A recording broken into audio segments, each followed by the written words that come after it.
Ya, muy buenas tardes, bienvenidas, bienvenidos. Muchísimas gracias por acompañarnos en esta nueva ola de libros, la segunda que estamos teniendo aquí en la FILSA. Es un honor, por cierto, poder lanzar y presentar libros en esta, que es la feria del libro más grande, importante y más antigua también del país. Así que estamos muy agradecidos de poder tener esta oportunidad y de poder presentar y darles a conocer estas nuevas obras que están naciendo aquí en Aurea Ediciones.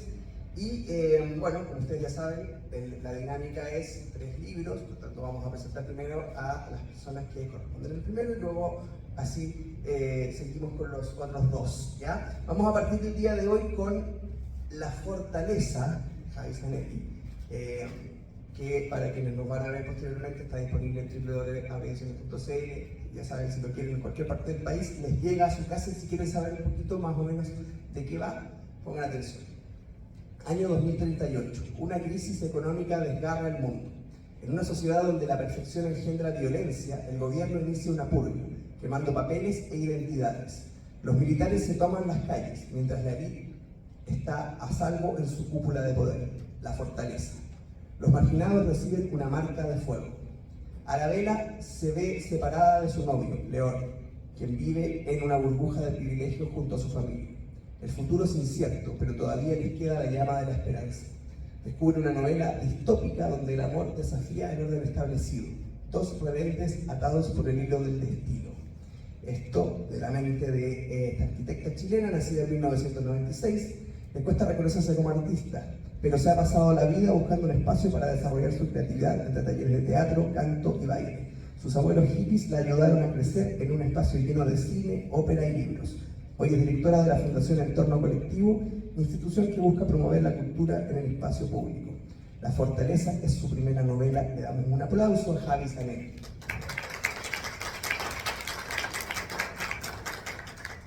Y para conversar con Javi y escudriñar en su libro, tenemos a otra escritora nacional, actriz y profesora de inglés, oriunda de Zapallar, crecida entre las arboledas frías y calles sinuosas del pueblo costero, en el núcleo de una familia de padres jóvenes y siendo nieta de un poeta local. Se inclina tempranamente por el mundo de las letras, creando sus primeros microcuentos de misterio durante la enseñanza básica.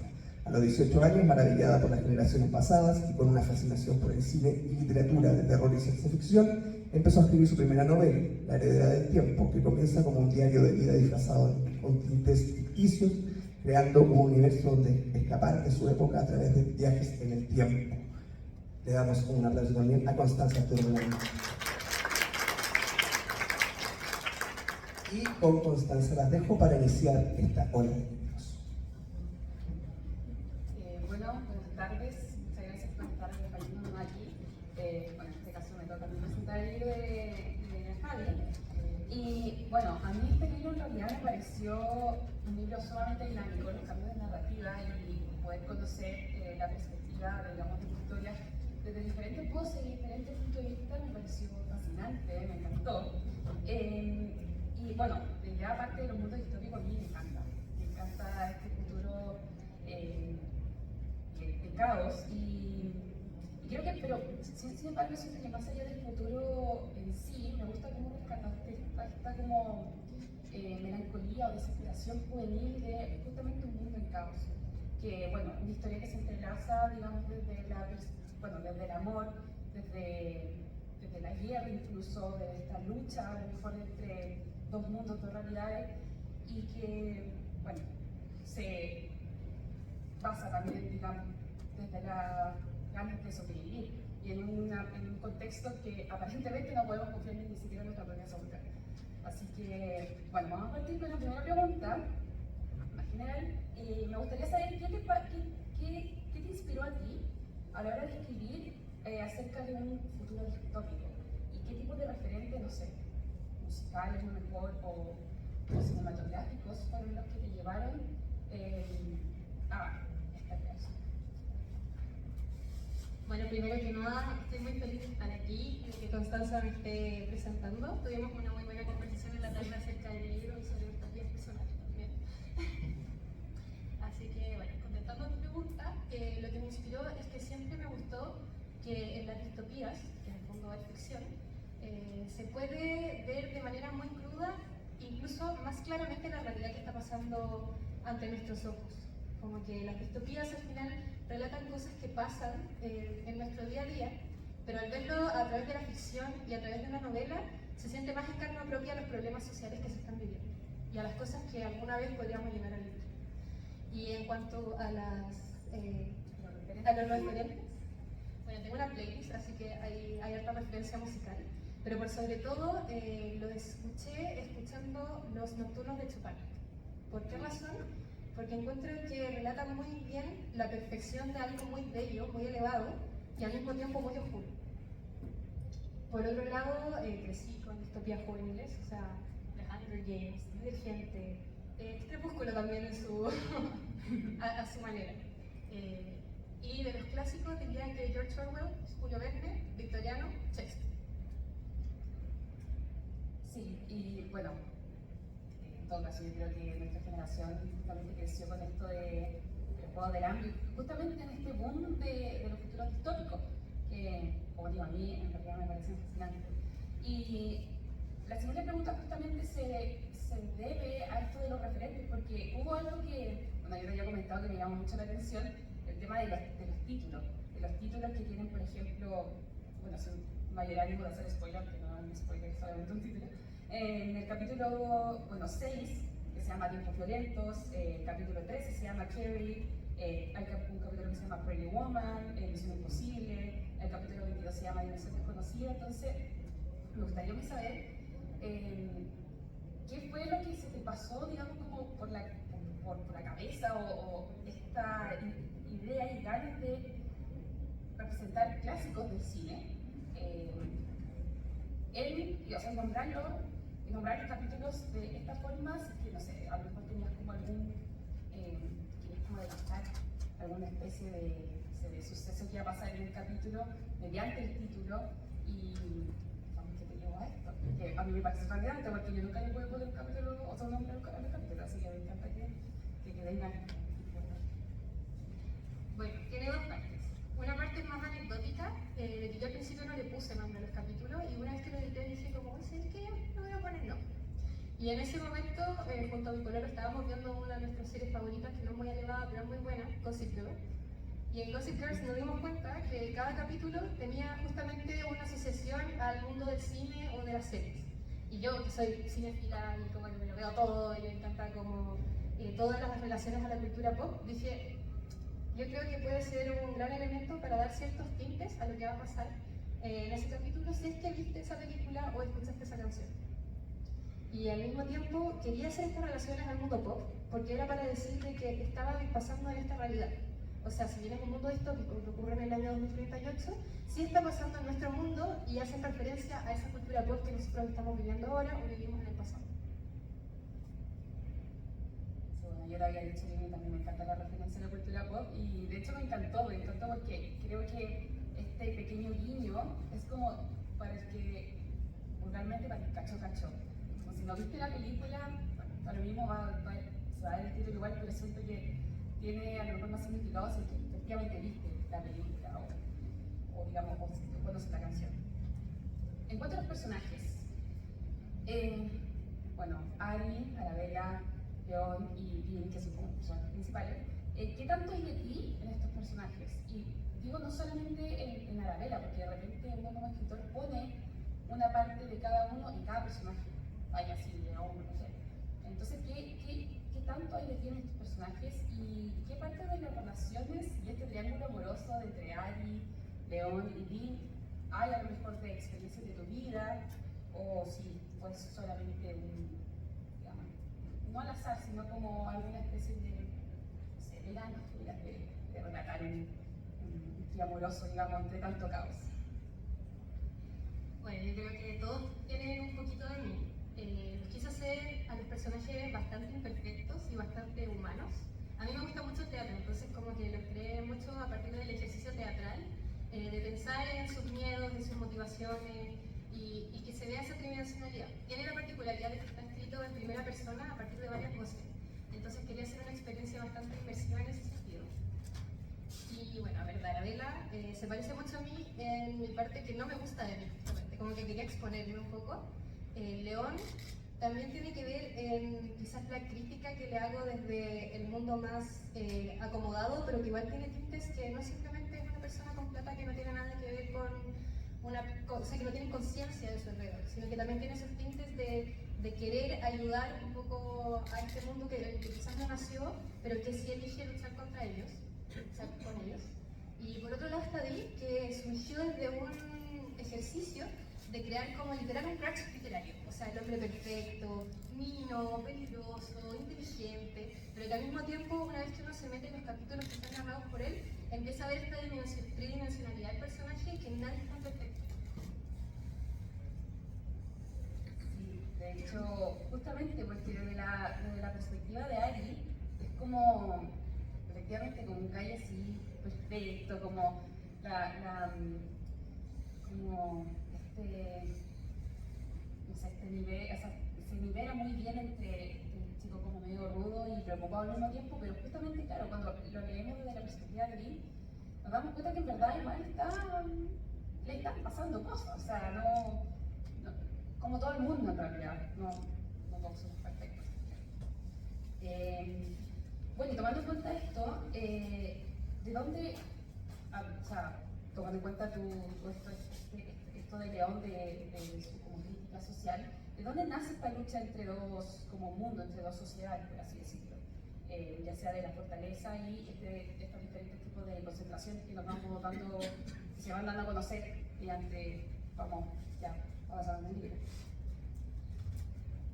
Diría que en un principio lo narré muy blanco y negro, como que estaba este mundo que era la fortaleza en el que había habido un robo de recursos y dejaron prácticamente sin nada a los sin nombre, que fueron como de a poco sobreviviendo en concentraciones, pero a medida que va avanzando el libro vas viendo de que nada es tan absoluto y hay ciertos matices que uno va tomando como decisiones humanas, como que es re fácil decir como sí, obvio, si pasa esto, yo pongo las balas en el techo, o sea, en el techo en las balas y todo eso, pero al final igual somos humanos, queremos proteger a los nuestros y podemos cometer errores y tomar decisiones egoístas todo el rato, sea del bando que sea.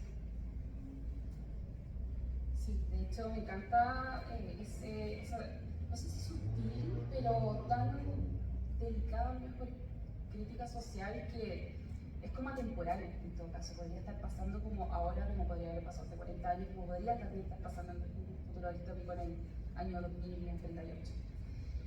Y bueno, finalmente, para darle también tiempo a nuestros compañeros, acerca del suelo de Prometeo, algo que, bueno, sale en un punto en específico del libro y que, bueno, se llama el suelo Prometeo justamente porque tú me contaste que por la historia de Prometeo, de este hombre que le regala el fuego al hombre Dios, perdón, que le regala el fuego al hombre, que lo encadenan en una cueva hasta que un cuervo se lo come y se va regenerando todo el rato porque Dios.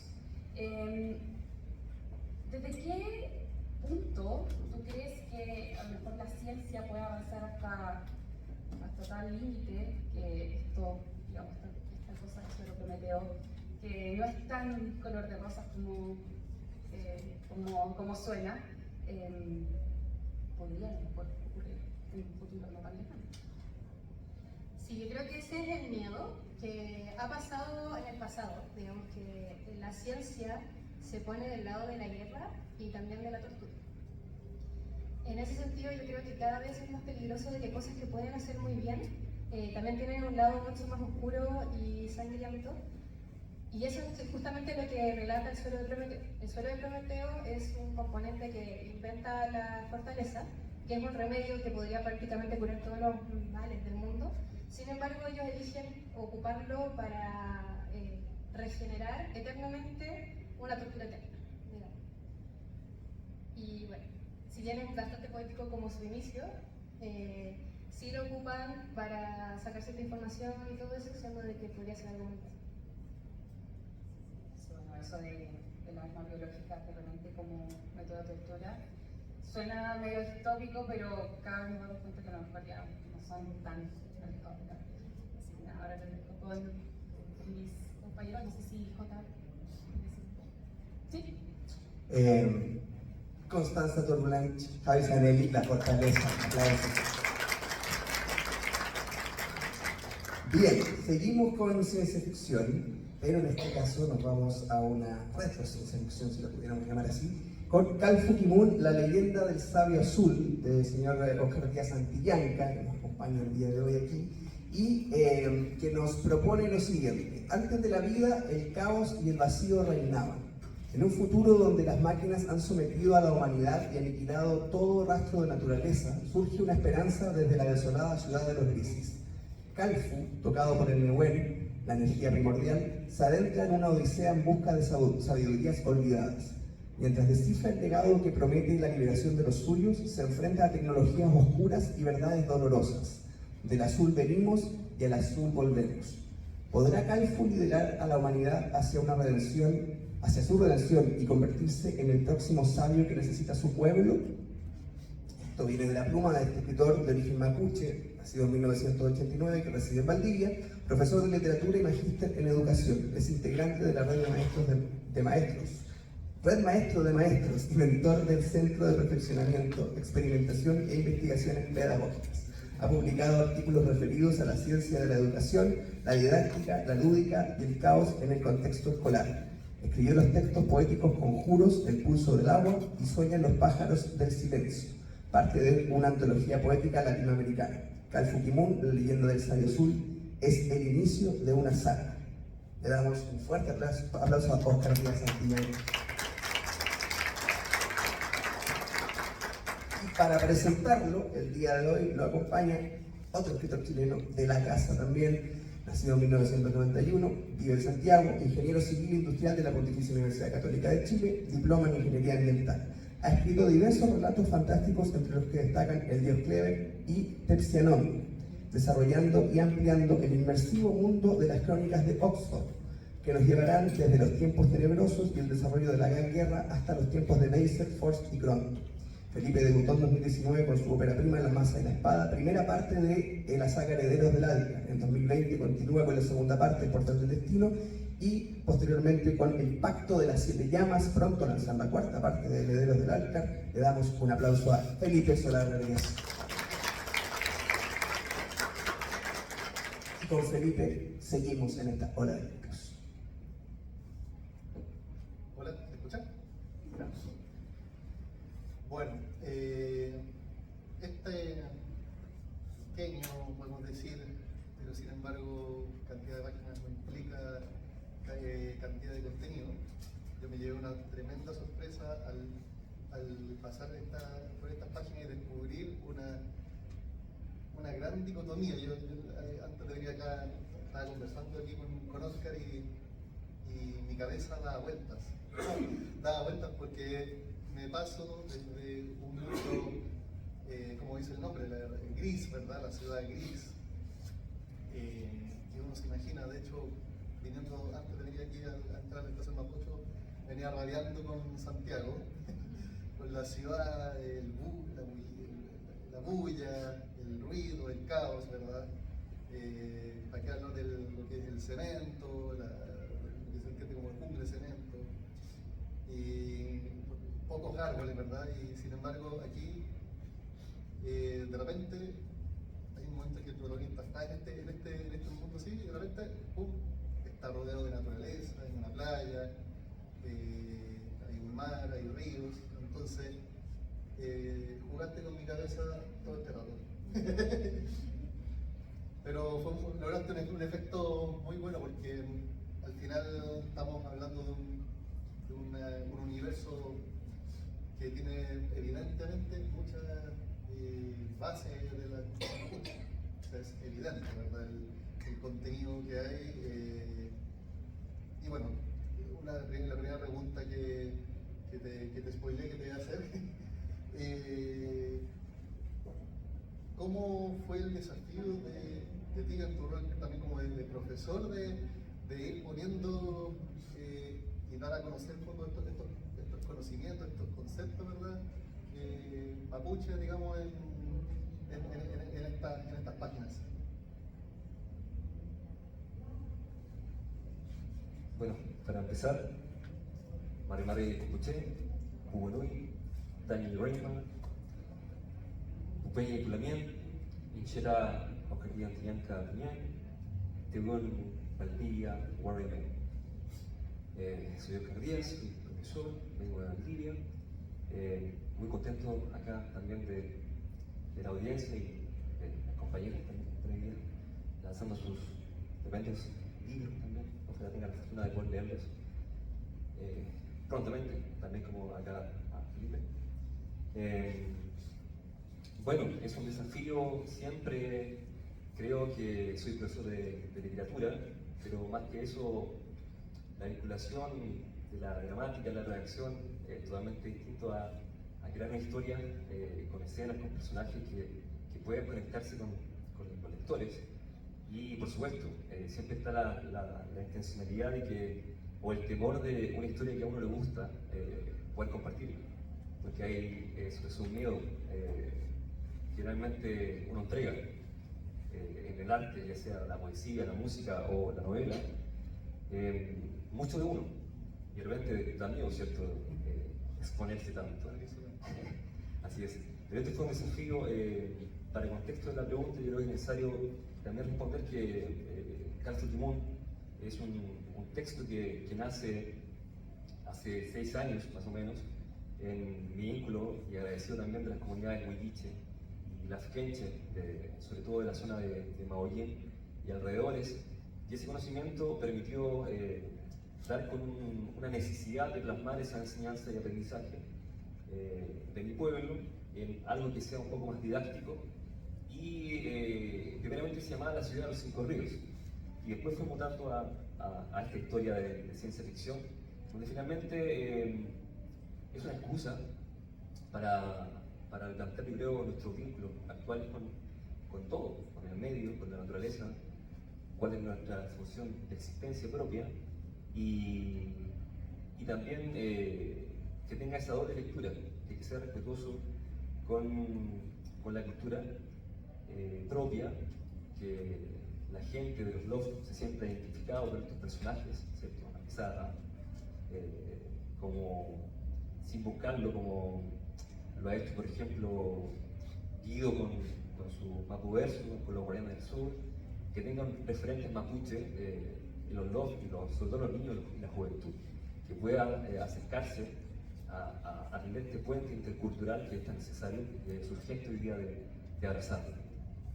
no solamente con mi pueblo, sino con todos los pueblos de primera nación del país. Así que el desafío está ahí, que el lector, ya sea mapuche o no mapuche, se pueda identificar y aprender, ¿cierto?, a través de esta historia de ciencia ficción, de estas máquinas, ¿cierto?, siniestras, con Calfus y su despertar de Nehuel, ¿no? Sí. La verdad que yo iba leyendo y, bueno, sobre todo el preámbulo me recordó mucho a Matrix, porque tiene dos similitudes. Uno, el concepto de las máquinas, ¿verdad?, versus la humanidad, donde tú pones un punto, por así decirlo, dejas muy claro que la humanidad o el hombre, el ser humano, por así decirlo, es parte de la naturaleza, ¿verdad? Y de toda esta energía que se llama ¿verdad?, el Nehuen. Está todo conectado, y estas máquinas que distorsionan esa realidad y también poner otro mundo, ¿ya? Y para hacer eso borran, ¿verdad?, los recuerdos, borran el sentido de realidad de las personas, a los humanos, los que dominan. Me recuerdo mucho a Matrix, ese escenario, y que de repente el protagonista despierta, ¿verdad? Y queda inserto. Entonces,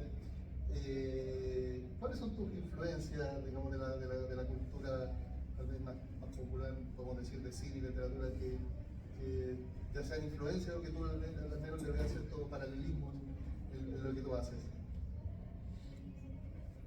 Buena pregunta y bastante acertado también. Una de las influencias principales es Matrix, y la segunda influencia principal también es Star Wars. Entonces, en esa búsqueda, obviamente sin homologar, tampoco que era una copia, siempre planteé que este universo, que es 100% mapuche, tuviera un mismo tratamiento como este tren necesario, ¿no? De repente la gente le cansa un poco llegar como a aprender la cultura mapuche a través de los historiadores, aunque sean muy buenos, o por ejemplo, mismo Pedro Cañuqueo, que lo recomiendo mucho también, al Peña ahí, o José Bengoa, y pasa mucho también que hay muchos historiadores chilenos que también cuentan una historia igual un poco distorsionada. Entonces, llegar finalmente al conocimiento antiguo, al Huayquisimón, es bastante difícil de acceder, sobre todo para la juventud. Entonces, siempre pensé que la gente de los liceos, sobre todo rurales, colegios rurales, pudieran conocer una historia que sea breve, que sea corta, que sea rápida de lectura, y que pueda verse, oye, mira, esto es una especie de personaje de Star Wars, ¿cierto? Mapuche, o esto es Neo, ¿cierto? Pero mapuche. Entonces, siempre fue esa intención con esas dos influencias. Y por supuesto, para quizás responder esa pregunta, pero el referente principal que me motivó también a hacer un poco de esta historia es Isaac Asimov. Así que a mí me gusta mucho de cabecera, creo que es un tremendo escritor y creo que sin buscar similitudes, creo que la influencia está ahí con eso, la ciencia ficción, algunos tintes híbridos de fantasía que están escondidos, pero que nada sucede por nada, sino que está todo tiene un sentido y eso es lo que yo intento con que el lector pueda aprender eso que es el conocimiento antiguo. Y lo más importante, para la cultura mapuche, el futuro no está adelante, como occidentalmente se piensa, sino que está a nuestras espaldas. Entonces ahí viene un poco lo que hablamos con Aldo, que tiene que ver con el retrofuturismo, ¿ya? Que de repente las respuestas a nuestras crisis actuales pueden estar en lo antiguo, en la sabiduría antigua, más que en soluciones que sean vanguardistas o futuristas. Yo sabía que iba a decir Star Wars porque vi un gran concepto del Nehuen, ¿verdad? La voz de la naturaleza. Por eso como le equivalente a la fuerza, y fue súper impresionante. Entonces, y con esto lo vinculo a la siguiente pregunta, porque efectivamente, si bien dice aquí sellos Soyuz, ¿verdad? Ciencia ficción, que es el sello de Aurea, verdaderamente tipo de género, incluyes temas de fantasía o un concepto muy común en la fantasía que, por así decirlo, inventar una cierta lógica como de poderes sobrenaturales, por decirlo de alguna forma. Entonces, de hecho, a mí me encantó mucho la escena cuando se abren los libros y corren los 5 ríos. Eso me explotó la cabeza y fue un poder así. De hecho, yo pensé que también realizó, por ejemplo, a Avatar, la leyenda de Aang. Pensé que también estaba influenciado, digamos, inspirado en eso. Entonces, ¿cómo fue construir o integrar, digamos, los conocimientos, ¿verdad? Del mapuche, ¿verdad? En la construcción de estos como poderes o habilidades que va desarrollando el protagonista a lo largo de su camino. Buena pregunta también. Creo que lo que me pasa un poco, y es complejo, creo que cada vez que hablo del libro ahora, me tiendo a caer en spoiler. Entonces me cuesta un poco definir la historia, es como, léanlo. Lo pueden leer, lo recomiendo en 2 solos, como yo le llamo. Lo leen hasta la mitad, ojalá en naturaleza, si tienen el privilegio de tener alguna parcela, algún terreno fuera de Santiago, no sé, no en la ciudad de los grises, por favor. Y leanlo a dos solos. Una tarde primero, y después a otro día en la mañana, y ahí lo terminan. Entonces son lectores ávidos, rápidos, o si no, sean su tiempo, pero lo recomiendo en 2 tandas nomás. Con su mate, ojalá al lado, bueno, copa de vino, agüita, lo que ustedes quieran acceder. Y también aclarar, para ir a la respuesta, que no tienen que tomarlo como un libro histórico. En la mañana estaba hablando con un posible lector por ahí de Chile, creo, que me preguntaba si el libro iba a llegar allá, no sé. Todo Chile parece, ¿ya? Así que le decía que no se confundan, no es un libro histórico, es totalmente ciencia ficción, pero lo que aparece ahí como cultura mapuche, la cosmovisión, es totalmente real, ¿ya? Esa es la diferencia. Spoiler del libro. Pero todo lo otro que tiene que ver con el rango de poder, con las máquinas, con el tratamiento del bueno, como civil a la fuerza, ¿cierto? Todo eso es ficción. Ya, no, eso no pasa. También lo claro. A menos que tengan un despertar ustedes en Nehuen mañana, me avisan por favor en las redes sociales porque sería increíble. Y el tratamiento de Nehuen es diferente a la fuerza. ¿Ya? La fuerza en Nehuen no es ni negativo ni positivo, ¿ya? No hay como un lado oscuro y tampoco un lado luminoso, sino que es la energía. Calcio puede estar quizás afortunado, tocado, ¿cierto?, por esta energía, pero el tratamiento es una danza, ¿ya? La cultura mapuche no es dos lados como opuestos, sino que todo es circular, ¿ya? Todo se necesita. Entonces, en este libro ustedes van a encontrar eso. Ojalá una reflexión de cómo ustedes están viendo, ¿cierto?, a sus enemigos, posiblemente, y comprender que todos tienen argumentos para hacer sus cosas. Acá en el libro todos los personajes tienen un argumento que puede ser bastante poderoso, justificado, y que más que la danza clásica entre el bien y el mal, es una conversación. Y siempre es una conversación. Y eso es lo que también hoy día nos falta. Así que creo que el Nehuen y los personajes, cuando se acercan como a este nivel ya de sus diferentes rasgos y habilidades, van a encontrar con eso. Porque al final lo que quise plasmar igual es un poco el viaje del héroe clásico, Calvin como elegido, ya, muy cliché, rotísimo creo, pero con una resolución diferente. Y ojalá que ustedes igual, que lo pueden leer, ¿cierto?, encuentren también esa diferencia en esta historia. ¿Ya? Tiene sus referencias clásicas, pero igual quise darle algo auténtico, ¿no?, que sea genial. Me falta una pregunta, porque justo te iba a preguntar por el protagonista que efectivamente sigue ese como camino del héroe y, claro, y de alguna forma tiene que aceptar su destino. Entonces voy a aprovechar de pararte dos preguntas de una. Una es, ¿cómo fue para ti escribir este personaje sobre todo el concepto del aceptar el destino? Que eso es como el punto, por así, de inflexión que por así decirlo, que marca el cliché típico, que uno puede decir, pero según yo ese es el punto que marca la diferencia entre uno y otro camino. Entonces, ¿cómo fue para ti el desafío de que el protagonista ahora acepte su destino? Pero, y aquí va la segunda pregunta, también hay otro personaje que lo encontré súper interesante, que es el villano. ¿Cómo fue Riló, verdad, que aparece en la primera página? ¿Cómo fue escribirlo también? Porque también tiene ahí un desarrollo interesante respecto a él. Sí, bueno, Riló, el algo del vacío, es un personaje que tiene una motivación que es finalmente la extinción de toda la naturaleza.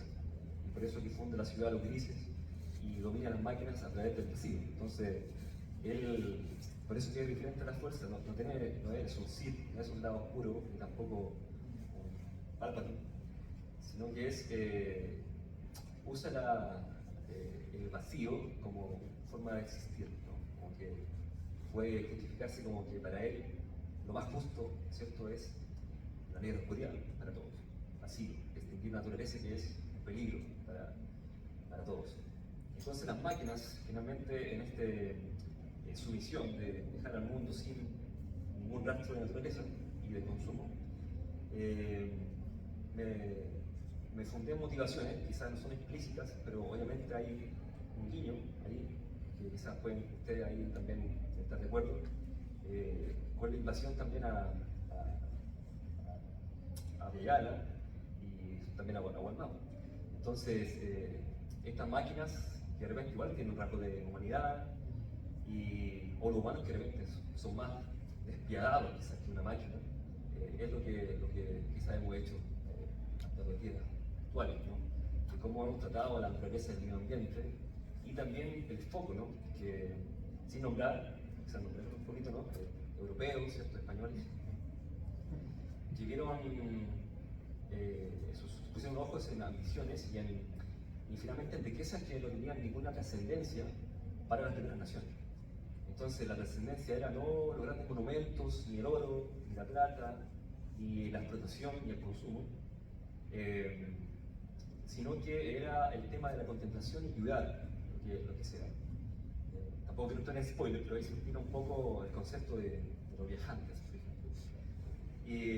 entonces me hace repensar cómo hemos vivido esta vida. Quizá ya no está esas invasiones, ¿cierto? Un poco desde lo genocida, ¿no? De exterminar una cultura por ser distinta y tener otra forma de existencia, sino que está la idea de que nosotros igual seguimos consumiendo salvajemente. El sistema capitalista puede ser también una máquina totalmente perfecta, incluso la misma resistencia son parte del sistema, entonces no es como salir ni yo mismo, aunque soy parte, ¿cierto? de un pueblo diferente, danzo siempre entre los chilenos y los mapuches, como también por eso chilenos. Entonces es totalmente diferente romper con esta máquina. Pero creo que el consumo sigue siendo ahí totalmente salvaje y nos hace también cuestionar nuestra propia coherencia. Finalmente todo esto también se enmarca en lo mismo, ¿no? Porque finalmente igual quiero que me compren el libro. Y claro, y que todos los ejemplares se agoten rápidamente. Entonces al final todos somos un poco incoherentes, pero yo creo que va en nuestros propios argumentos, creencias, convicciones. Entonces ese personaje tiene todo eso, de que está muy seguro de lo que hace, ¿cierto? Es el camino indicado. Y creo que para cerrar la pregunta de cómo lo escribí, también para mi pueblo, todo está preestablecido, pero son diferentes vías. Si lo puedo explicar bien, es como rieles, ¿no? Cuando uno se sale de su camino destinado, no es que te vaya mal, pero es más complejo, es difícil. Cuando un joven, ¿cierto? Un penny, tiene el llamado machi, y no quiere ser machi, y quiere estudiar ingeniería, como mi compañero acá, quizás lo logre, pero le va a costar mucho, porque no es el riel que debería tomar, ¿ya? Entonces el futuro es simultáneo, pasado, presente y futuro pasan al mismo tiempo para la cultura mapuche, y tenemos muchas opciones de decidir, ¿ya? Pero cuando estamos más enrielados, todo se nos da mucho más fácil. Entonces en el libro se explica un poquito cómo se trata el tiempo en ese universo, y creo que todo está escrito. Y para finalizar esta pregunta, lo mismo, si lo explico fácilmente, es como que este momento que estamos viviendo ahora, esta conversación, ya ha pasado infinitas veces, solamente que para todos nosotros ahora es la primera vez. ¿Ya? Es algo bonito. Ya, y solamente para ir cerrando ya la conversación y no correr el riesgo de dar más spoilers, pero ¿hay más futuro para Calfitimón, digo, de una posible precuela o secuela, por ejemplo, y solamente me llamó mucho la atención que tú haces mención del Molfuyén, la luna de sangre. Era una guerra que ocurrió en el pasado, ¿verdad? Y me llamó la atención y como que yo personalmente me quedé con ganas como de conocer más. Y así hay muchos otros conceptos que van mencionando, y los conflictos que también dijiste bien, es como de cierto tiempo, no necesariamente pasado o puede ser futuro, porque está todo mezclado. Pero ¿has pensado desarrollar un poco más, o expandir un poco más el universo en otras entregas? Claro, yo he preguntado, vamos a ver la respuesta que tiene el público, ya que es mi novela debut, siempre estuve en la comodidad de hacer artículos científicos sobre educación, pero escribir una novela es mucho más complejo, estaba muy ansioso incluso hoy día de estar acá, así que espero que tengan una buena recepción, sobre todo de la gente, que hace también de parte de los blogs y también de toda la gente que puede acceder a una copia de Calfitimón. Y por supuesto, la segunda parte ya la estoy escribiendo, esperemos que se motive también, si me sigue acompañando la editorial, ahí vamos a estar conversando, porque es una saga de larga data, yo creo, ¿ya? Entonces si tiene buenas respuestas, ojalá me permita seguir contando la historia de Calfitimón. Da para largo, quería establecer, es una historia, yo digo, es autoconcluyente, pero deja muchas semillas para un universo muy complejo, ya sea para el pasado o hacia adelante. Así que, como digo, creo que hay para largo de Calfitimón, porque no hay final, siempre hay comienzo, así que creo que si gusta, yo encantado de seguir contando esta historia.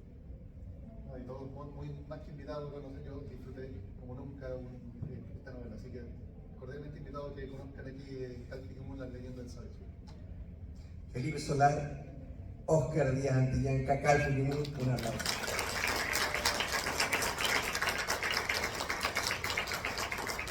Bien, y nos vamos de la ciencia ficción con esos toques fantásticos a la fantasía tal y cual fue concebida para hablar del tercer libro que presentamos el día de hoy, que es En la posada de Sofía, de Cristina Molina, que nos cuenta lo siguiente. Bajo el cálido resplandor de una posada medieval, las extraordinarias hazañas de los viajeros cobran vida. Sofía es una muchacha solitaria y de corazón amable, que siempre escucha y entrega buenos consejos a quienes descansan. Varios cazarrecompensas, tan distintos como el sol y la luna, convergen bajo el mismo techo. Sus ambiciones quedan expuestas en sus relatos. El mundo ha cambiado y ellos son parte de un nuevo punto cardinal. Un cuervo aletea cada vez que se habla de magia. Descubre una serie de voces llenas de fantasía y luz propia. Cada uno tiene una historia, pero todo comienza con un viaje. Ideado por esta escritora y cantante de closet, nacida en Rancagua en 1996, licenciada en Letras de la Pontificia Universidad Católica, con el corazón entre Graneros y Santiago, fan de la comida, los animales y las historias, no importa cómo las cuenten. Un aplauso para Cristina Molina.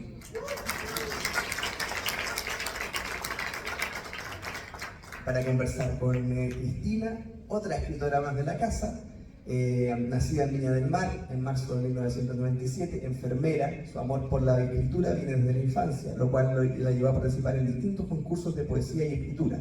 Ha escrito muchas historias y durante sus últimos años de carrera decidió escribir su primera novela, Los Caballeros Oscuros, una obra de fantasía urbana que ganó mención honrosa en los International Latino Book Awards.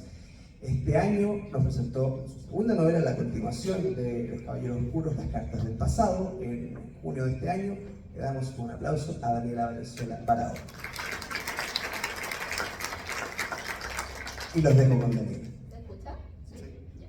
Bueno, primero que todo, buenas tardes a todos. Muchas gracias por venir y muchas gracias a ustedes, chiquillos, por estar acá, por presentarnos esta maravillosa historia, en especial a Cristina acá, que de verdad que le agradezco porque me adentré en un mundo fantástico que yo creo que se va a quedar por siempre en mi corazoncito. También te doy un poquito de disculpas por haber llegado unos 5 minutitos ahí media justa. Yo no soy de Santiago, así que con la aventura llegar. Así que yo decía, ¿dónde está la posada de Sofía cuando se necesita para sentarse a tomar un juguito ahí? Ese nivel de cercanía me generó esta historia. De hecho, yo lo conversaba ayer con Cristina. Le decía de que al leer esta historia me recordaba como si fuera una serie de mi infancia, de esas series de monitos animados, en las que cada capítulo era una historia nueva. Entonces, a esa fiebre como nerviosa llegó al hacerme sentir que era como de eso de mi infancia, de eso como que uno siempre recuerda con nostalgia, con cariño. Eso fue lo que me pasó con este libro. De hecho, yo le dije, no voy a dar spoilers de ningún tipo, pero cuando leí el final sentí como esta escalofrío de la sensación que me tocó, que hace tiempo no me pasaba tampoco, así que fue una sorpresa muy linda y agradecerle también a ti por esta historia para todos nosotros. Es una historia entre fantasía, aventura, no sé, es como una fantasía más épica, más medieval. Hay como guiños a la fantasía, como a la magia, que como que están, pero que tampoco estamos seguros si son. Así que como que esa discrepancia ahí como que también me pareció muy interesante. Y con eso quiero comenzar con mis preguntas, que las tengo aquí guardaditas. Así que quisiera comenzar con preguntarte cómo nació la posada de Sofía. ¿Cómo fue el crear esta historia? ¿Cuándo parte? Si podrías contarnos un poquito. ¿Aló? Ahí, ¿me escuchas? Hola. Bueno, primero que todo, muchas gracias por estar aquí, sobre todo los que vienen a mi fan club allá. Bueno, y gracias también aquí a la editorial por esto. Nunca pensé que iba a llegar a esto, en realidad, como decía, soy escritora de closet también. Así que eso. Y bueno, yendo al tiro hacia la pregunta, bueno, en realidad es raro, pero no sé cómo nació. Son esos momentos en la vida en los que uno se sienta a hablar con amigos y dice, qué genial aquí estar ahora conversando y que fulanito me cuenta lo que le pasó el otro día y que esta otra persona me cuenta esto otro. Y bueno, ahí yo, dentro de mi imaginación loca, un día con unos amigos, hace muchos años atrás, de hecho ya casi no hay contacto, cosas de la vida con estos amigos, ya casi no hablo con ellos, pero un día con ellos así, dije, qué interesante sería así como estar en una posada medieval, como rayando un poco la papa con el tema de los RPG, los videojuegos, y que cada uno vivió su aventura y cada uno me la está contando aquí, en ese. en este lugar. Y yo estoy bajo su idea, bajo su perspectiva. Por eso también está esa dualidad con la fantasía, porque puede haber uno que es escéptico y no cree en nada, y hay otros que no, que son totalmente así como, no, es que yo vi esto y lo vi, así que fue un ser paranormal. Y eso, no sé, fue como, se fue juntando toda esa idea y ahí fueron apareciendo ideas individuales que son las que van componiendo todo aquí. Gracias por tu respuesta. Me quiero sumar también a ese fan club que también puede ser una más. Y bueno, saber como que nació de la nada, a veces la mejor idea surgen así de la nada, y creo que este fue el caso también. Como tú mencionabas, como esa cercanía de estar con amigos ahí conversando, contando cada uno su historia, que a veces uno dice, tú quizás no contó toda la verdad, pero es como eso que se subentiende en la historia, te da esa cercanía con los personajes, él está contando su historia, está como contando una parte de sí, o sea, una parte de uno hacia esta otra persona, que aquí como que el pegamento que une a todos es Sofía. Entonces, ya pasando a mi siguiente pregunta, quería preguntarte, ¿cómo, si también Sofía nació así de la nada, o pasaste un poquito más de tiempo desarrollándola, porque ella es como la que está en los puntos importantes de cada uno de los personajes? Entonces, por eso me gustaría saber, y de hecho ella es el nombre del título, en la posada de ella. Entonces, quisiera saber un poquito más de Sofía. Ahora me pongo un poquito más autorreferente, Sofía, porque la verdad es que siempre pensé como, me pensé a mí como Sofía, la verdad, porque siempre era mía, o sea, yo soy súper buena para escuchar a la gente, también hablo mucho, eso no vale, pero también me gusta mucho escuchar lo que me van a contar. Entonces, hay muchas veces en que la gente me da las gracias, gente que ni siquiera conozco, pero me da las gracias por escucharlas, estar ahí y dejarlos que se desahoguen. Entonces pensaba, cuando creé a Sofía, pensaba como en eso, en una mujer que quizás tenga una vida monótona, pero que lleguen a ella muchas personas interesantes y ella pueda vivir a través de las historias de esas personas. Entonces esa es como la idea. De hecho, ahora que lo pienso bien, así moviéndome en la bola actual, pensaba más también como pasa mucho con la gente que vive sola, muchas veces adultos mayores, cosas así, que también viven solos, y llega la gente de afuera a contarles historias y ellos son muy felices simplemente escuchando historias y después contándolas de ellos. Así que pensaba como en ese intercambio, esa es la idea de Sofía, y que es la gracia y la razón por la que tiene como su vocación en la posada es que le gusta escuchar historias y le gusta vivir a través de esas historias.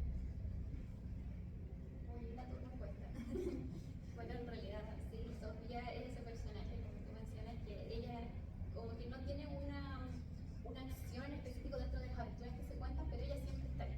Entonces eso es como lo que me gustó también de la historia, porque siempre uno tiende a pensar como, oye, los personajes principales tienen que ser ellos, tienen que hacer la acción, tienen que subir la montaña, matar al dragón, no sé.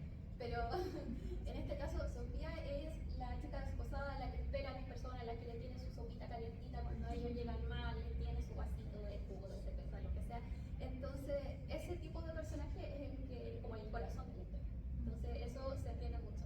Y como lo mencionaste también con los adultos mayores, transmite esa cercanía en la conversación.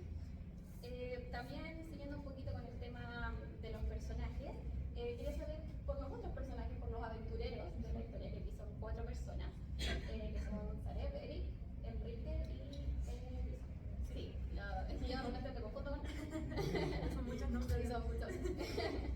Entonces quería saber un poquito de ellos, porque cada uno tiene sus características en particular, vienen de diferentes partes del mundo, entonces eso también es como una diferencia cultural muy rica. Entonces me gustaría que también nos contaras cómo surgieron ellos y quizás en qué te inspiraste para crearlos, si investigaste el tema medieval o algo así. Bueno, la verdad, los personajes principales nacieron solamente por... Yo quería crear como una antifantasía, como que veía historias sobre todo en Wattpad y las sentía todas iguales, siempre era como la heroína salvando al mundo, el héroe que tiene que salvar el mundo, la fantasía épica, etc. Y yo decía, pero estas personas muchas veces carecen de justamente personalidad. Así que dije, ya, quiero crear una historia medieval que se pueda contar hartas historias por medio de ella y que tenga como varias perspectivas. Y por eso era la idea en un mundo como, se podría decir católico, cristiano, justamente 4 paganos, porque Los personajes son, claro, Sareb viene de África, es podríamos decir, un africano en un mundo de blancos donde los africanos solo son esclavos. Pero él es orgulloso ahí dentro de su color de piel, no está ni ahí y está ahí presente. Tenemos a, bueno, Enrique pasa lo mismo, Enrique es mestizo de acá de América y él lo único que quiere es como vivir tranquilo, que nadie lo moleste, no quiere nada más. Tenemos a Eric, que es como un vikingo que también nada que ver ahí como metido entre medio de los cristianos, pero él está ahí también siendo feliz, no es como mucho lo que hace. Y Elizabeth fue como mi foco central, que ella es una bruja, hija de brujos, pero no tiene magia porque nadie la crió. Ella se crió sola en el bosque prácticamente. Entonces al final no tenemos una bruja, tenemos a una ladrona, una pilla, una astuta que lo único que hace es buscar aventura, tener plata, tomar y ser feliz. Y listo. Eso es lo que le gusta a ella.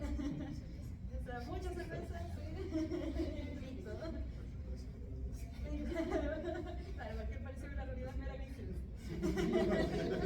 Así que eso, como que solo quería mostrar personajes fuera del estereotipo medieval, justamente, como que uno se mete a estas historias y siempre son como el caballero, además que me encanta mucho la épica medieval, entonces siempre es como el caballero, la princesa, la reina, el rey, y aquí no, mira, un Lazarillo Tormes prácticamente en el caso de Elizabeth, desde otra perspectiva. Creo que no respondí nada, pero dije muy bien.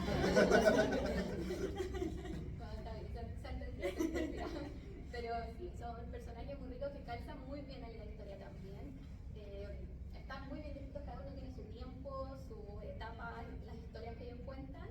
Así que también te puse por eso, porque como que sentí que todas sus historias tenían como un desarrollo, ¿verdad? Como que ningún personaje asombraba, hasta algunos personajes que están por ahí, por ahí hay un caballero, también tenían como sus propias historias para contar y personas también ahí dándonos de qué hablar. Quisiera preguntarte ya casi un poquito cerrando, porque yo sé que este libro es autoconclusivo, pero me gustaría igual saber si hay algo más de esta historia, porque igual quedan como por ahí algunos personajes sin un final completamente cerrado, sin spoiler para toda la gente que está aquí que lo pueda leer, que por favor les pido que lo lean. Así que eso, quisiera preguntarte si hay algo más para la musa de Sofía. Voy a ser cruel, en realidad no. Lo siento, tenía que decirlo. No, o sea, siempre van a haber historias detrás y esa era como mi idea al crear este libro. Que cada lector también pueda pensar así como, ya, ¿y qué pasó aquí? Y cada uno imaginarse qué pasó también. O sea, como que al final el resto del libro lo van a escribir ustedes cuando lo lean.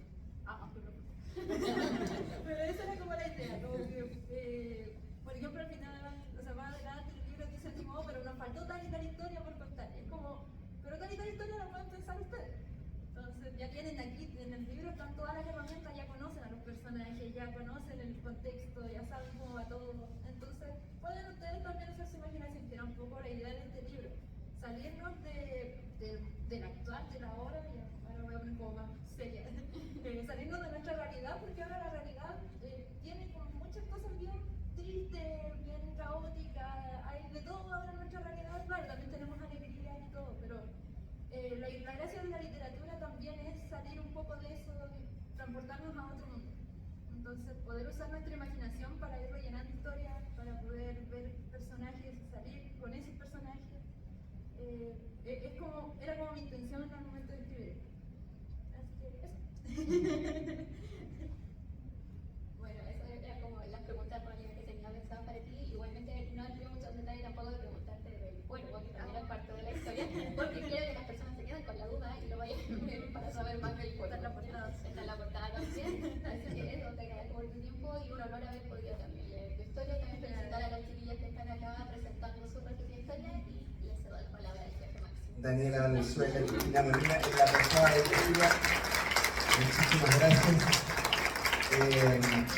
Juntamos aquí en la hora de libros y lo que hacemos es juntar varios libros para que precisamente podamos que se genere esta conversación entre los autores, entre los presentadores y también para las personas que nos acompañan, que vienen siguiendo a un autor o una autora en particular, pero que también tiene la posibilidad de conocer otras obras, de conocer otros escritores y otras historias y a lo mejor también enamorarse y engancharse de eso, una posibilidad que no existe cuando solo venimos a un libro. Así que esa era la idea de poder juntarlos y enriquecer un poquito más la conversación y entretener también un poquito más a las personas que vienen a acompañarnos. Así que quiero darle las gracias a todas las personas que nos acompañaron el día de hoy, muchas, por cierto, no lo puede, la gente que nos va a ver, pero hay mucha gente aquí en la sala Pedro Prado, aquí en la Estación Mapocho.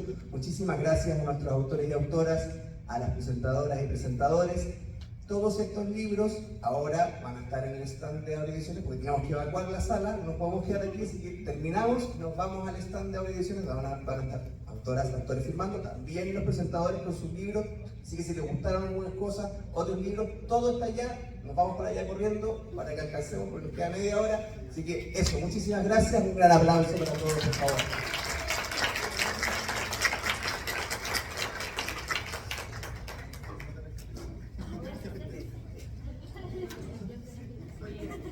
¿Ah?